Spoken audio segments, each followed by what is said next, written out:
నమస్తే, నేను నరేష్. మీరు చూస్తుంది మైక్ టీవీ. ఏ దేవుడి గుడి ఉన్నా లేకున్నా రామ మందిరం, హనుమాన్ విగ్రహం లేని ఊరు ఉండదంటే అతిశయోక్తి కాదేమో. హిందువులు అంతలా ఆరాధించే రాముడి పండుగకు వేలయింది. ప్రజలందరూ ఎంతో ఆసక్తిగా ఎదురుచూసే అయోధ్య రామ మందిర ప్రారంభోత్సవం జనవరి 22వ తేదీన జరగనుంది. అందుకోసం ముమ్మర ఏర్పాట్లు, ఆహ్వానాలు చకచకా జరిగిపోతున్నాయి. రామ్, దిస్ ఈజ్ అడిక్టివ్ అంటూ సోషల్ మీడియా కూస్తోంది. మరి అయోధ్యలో రామ మందిర నిర్మాణం అంత సులువుగా జరిగిందా? రాముడి జన్మభూమిగా ఉన్న అయోధ్యలో మసీదు ఎవరు కట్టారు? 1980వ దశకంలో మొదలైన రామ జన్మభూమి వివాదం నుంచి రామ్ మందిర్ ప్రారంభోత్సవం వరకు ఓ లుక్కేద్దాం పదండి. రాముడు హిందువుల ఆరాధ్య దైవం. ఇది ఆయన నడయాడిన నేల, ఆయన పరిపాలించిన రాజ్యం. హస్తినపురం నుంచి మహేంద్రగిరి దాకా, వంగ నుంచి యవన దాకా ఇక్ష్వాకుకుల వంశ సామ్రాజ్యమే. ఇలా చెబితే చాలామందికి అర్థం అవ్వకపోవచ్చు. కశ్మీరు నుంచి కన్యాకుమారి దాకా, నేపాల్, బంగ్లాదేశ్ నుంచి పాకిస్తాన్, ఆఫ్ఘనిస్తాన్ వరకు రామరాజ్యం అన్నమాట. రాముడు అయోధ్యను కేంద్రంగా చేసుకొని త్రేతాయుగంలో, అంటే ఇంచుమించు క్రీస్తు పూర్వం 5000 సంవత్సరాలకు పూర్వం ఈ అఖండ భారతదేశాన్ని పరిపాలించాడు అని పురాణాలు చెబుతున్నాయి. దీంట్లో ఎక్కువ భాగం భరతుడు పరిపాలించాడు కాబట్టి భారతదేశం అంటే భారతదేశం అన్నారు. అయోధ్య ఆధునిక భారతదేశంలో ఉత్తరప్రదేశ్ రాష్ట్రంలో ఉంది. ఎక్కడైతే రాముడు జన్మించాడు అని పురాణాలు చెబుతున్నాయో అక్కడే అనేక వివాదాల్లో న్యాయపరంగా విజయం సాధించి రామ మందిరాన్ని నిర్మించారు. ఇప్పుడు మనం ఉన్నది కలియుగం. రాజ్యాలు మారాయి. 16వ శతాబ్దపు తొలినాళ్లలో మంగోల్, తురుష్క, పర్షియన్, ఆఫ్ఘనీ యోధులతో కూడిన మొఘల్ సైన్యాలు తైమూర్ వంశ యువరాజైన జహీరుద్దీన్ మహమ్మద్ బాబర్ నాయకత్వంలో భారతదేశంపై దండెత్తారు. మొదటి పానిపట్టు యుద్ధంలో సుల్తాన్ లోడీని ఓడించి బాబర్ భారత్ను కైవసం చేసుకున్నాడు. ఆ తర్వాత బాబర్ ఉత్తర భారతదేశం అంతటా ఆలయాలపై దాడులు చేసి వాటిని ధ్వంసం చేశాడు. తర్వాత మొఘలులు అయోధ్యలో బాబ్రీ మసీదు నిర్మించారు. ఇదే రామ జన్మభూమి, రామ జన్మస్థలం అని నమ్ముతారు హిందువులు. జెస్క్యూట్ మిషనరీ జోసెఫ్ టెంపితలార్ రచించిన లాటిన్ పుస్తకం డిస్క్రిప్టియో ఇండియాలో 1767లో మసీదుకు సంబంధించిన తొలి సమాచారం ఉంది.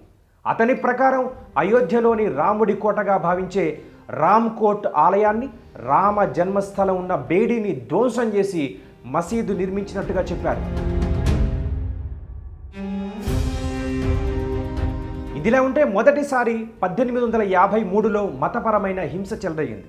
దీంతో అప్పటి బ్రిటిష్ ప్రభుత్వం డిసెంబర్ 1858లో బాబ్రీ మసీదు ఉన్న ప్రాంతంలో హిందువులు పూజ చేయకూడదు అంటూ నిషేధం విధించింది. హిందువులు పూజ, ఆ క్రతువులు నిర్వహించుకోవడానికి మసీదు వెలుపల ఒక వేదికను ఏర్పాటు చేశారు.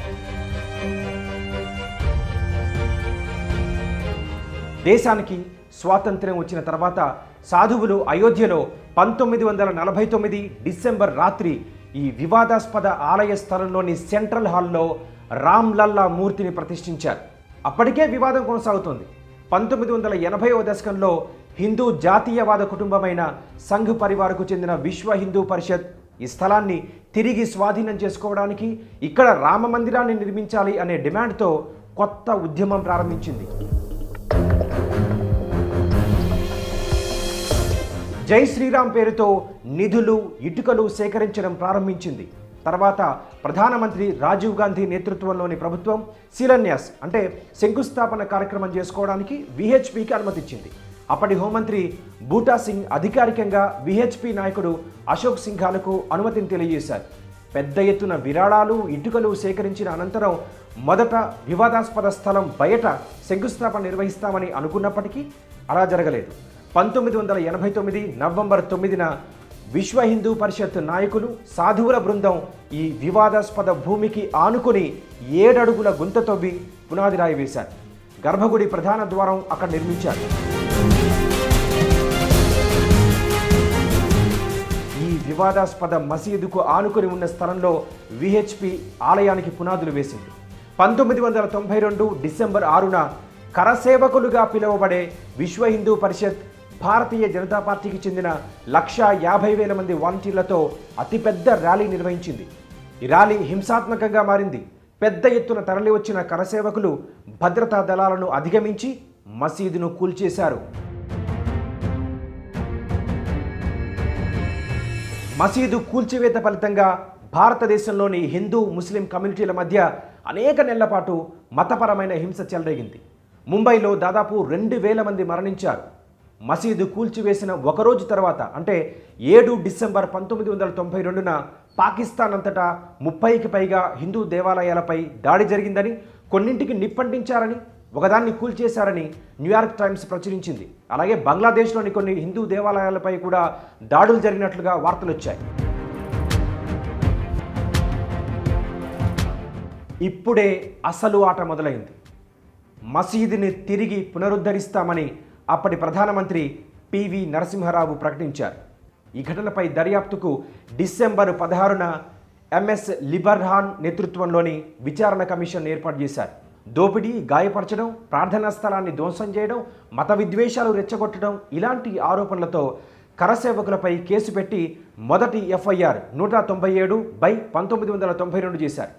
విద్వేషపూరిత ప్రసంగాలు చేశారంటూ బీజేపీ నేత ఎల్కే అద్వానీ, విశ్వ హిందూ పరిషత్ ప్రధాన కార్యదర్శి అశోక్ సింఘాల్, బజరంగ్ దళ్ నాయకుడు వినయ్ కతియార్, ఉమాభారతి, సాధ్వి, మురళీ మనోహర్ జోషి, గిరిరాజ్ కిషోర్, విష్ణుహరి దాల్మియాలపై రెండవ ఎఫ్ఐఆర్ 198/1992 చేశారు. కరసేవకుల మీద వేసిన కేసు నెంబరు 197ను విచారించడానికి లలిత్పూర్లో ఒక స్పెషల్ కోర్టును ఏర్పాటు చేశారు. ఇక రెండో ఎఫ్ఐఆర్ సంఖ్య 198ను రాయ్బరేలీలోని ప్రత్యేక కోర్టుకు బదిలీ చేశారు. ఇదిలా ఉండగా ఈ వివాదాస్పద స్థలంలోని 67 ఎకరాల భూమిని రామ్లల్లా రక్షణ పేరిట అప్పటి కేంద్ర ప్రభుత్వం స్వాధీనం చేసుకుంది. ఈ ఆర్డినెన్స్ను 1993 జనవరిలో పార్లమెంట్లో ఆమోదంతో చట్టంగా మార్చారు. బాబ్రీ మసీదు కూల్చివేతపై దర్యాప్తు కోసం డిసెంబర్ 16న ఏర్పాటు చేసిన లిబర్హాన్ కమిషన్ నివేదిక సమర్పించేందుకు 3 నెలల గడువు విధించారు. అయితే ఈ గడువును ఎప్పటికప్పుడు పొడిగిస్తూ 17 సంవత్సరాల కాలంలో 48 సార్లు పొడిగించారు. ఎటకేలకు 2009 జూన్లో ఈ విచారణ కమిషన్ తన దర్యాప్తు నివేదికను హోంమంత్రిత్వ శాఖకు సమర్పించింది. సంఘ్ పరివార్, విశ్వ హిందూ పరిషత్, బజరంగ్ దళ్, బీజేపీకి చెందిన నాయకులు బాబ్రీ మసీదు కూల్చివేతకు బాధ్యులని ఈ నివేదికలో పేర్కొన్నారు. 2003లో కేసు సంఖ్య 198లో 8 మంది నిందితులపై సిబిఐ అనుబంధ ఛార్జిషీట్ దాఖలు చేసింది. కానీ కేసు నెంబరు 198ను నేరపూరిత కుట్ర విభాగంలో చేర్చలేకపోయింది. ఎందుకంటే మొదట్లో బాబ్రీ మసీదు కూల్చివేత ఘటనలో కేసు నెంబర్ 197ను నేరపూరిత కుట్ర విభాగంలోనూ, 198ని రెచ్చగొట్టే ప్రసంగాల్లోనూ వేర్వేరుగా ఎఫ్ఐఆర్ నమోదు చేశారు. కాబట్టి ఈలోగా రాయ్బరేలీ కోర్టు అద్వానీ దాఖలు చేసిన పిటిషన్పై విచారణ జరిపి ఆయనపై ఆరోపణలకు తగిన సాక్ష్యాలు లేవని తెలుపుతూ ఆయన్ను నిర్దోషిగా ప్రకటించింది. అయితే రామ జన్మభూమిపై వివాదం మాత్రం చల్లారలేదు. న్యాయపరమైన పోరాటం కొనసాగుతూనే ఉంది. ఆర్కియాలజికల్ సర్వే ఆఫ్ ఇండియా 2003లో జరిపిన పురావస్తు శాఖ తవ్వకాల్లో హిందూ దేవాలయ అవశేషాలు ఈ ప్రదేశంలో ఉన్నాయని సూచించే ఆధారాలు లభించినట్టుగా తెలిపింది. అయితే 1978లో జరిగిన తవ్వకాలకు ఇవి బలాన్ని చేకూర్చాయి. ఇదే సమయంలో తవ్వకాల్లో బయటపడిన వాటిని బలహీనపరిచారు అంటూ పురావస్తు శాస్త్రజ్ఞుడు కేకే మహమ్మద్, అనేక మంది వామపక్ష భావాలు కలిగిన చరిత్రకారుల మీద ఆరోపణలొచ్చాయి. రాయ్బరేలీ ఇచ్చిన తీర్పును 2005లో అలహాబాద్ హైకోర్టు కొట్టేసింది. అద్వానీ తదితరులపై కేసులు కొనసాగుతాయని చెప్పింది. అయితే అప్పటికి కూడా కేసు సంఖ్య 198ని నేరపూరిత కుట్రగా గుర్తించలేదు. 2005లో రాయ్బరేలీ కోర్టు ఈ కేసును మళ్లీ స్వీకరించింది. ఇది జరుగుతుండగానే 5 జూలై 2005న 5గురు ఉగ్రవాదులు అయోధ్యలో ధ్వంసమైన బాబ్రీ మసీదు స్థలంలో ఏర్పాటు చేసిన తాత్కాలిక రామ మందిరంపై దాడి చేశారు. ఉగ్రవాదులకు, సిఆర్పిఎఫ్ జవాన్లకు మధ్య జరిగిన ఈ ఎదురు కాల్పుల్లో ఆ 5గురు మరణించారు. అయితే గోడను కూల్చడానికి ఉగ్రవాదులు గ్రనైట్ విసిరడంతో ఓ పౌరుడు మరణించాడు. 3 సిఆర్పిఎఫ్ జవాన్లు గాయపడ్డారు. తర్వాత 2 సంవత్సరాలకు 2009లో లిబర్హాన్ కమిషన్ బాబ్రీ మసీదు కూల్చివేతపై దర్యాప్తు నివేదికను సమర్పించింది. సంఘ్ పరివార్, విశ్వ హిందూ పరిషత్, బజరంగ్ దళ్, బీజేపీకి చెందిన నాయకులు బాబ్రీ కూల్చివేతకు దారితీసిన సంఘటనలకు బాధ్యులని ఈ నివేదికలో పేర్కొంది.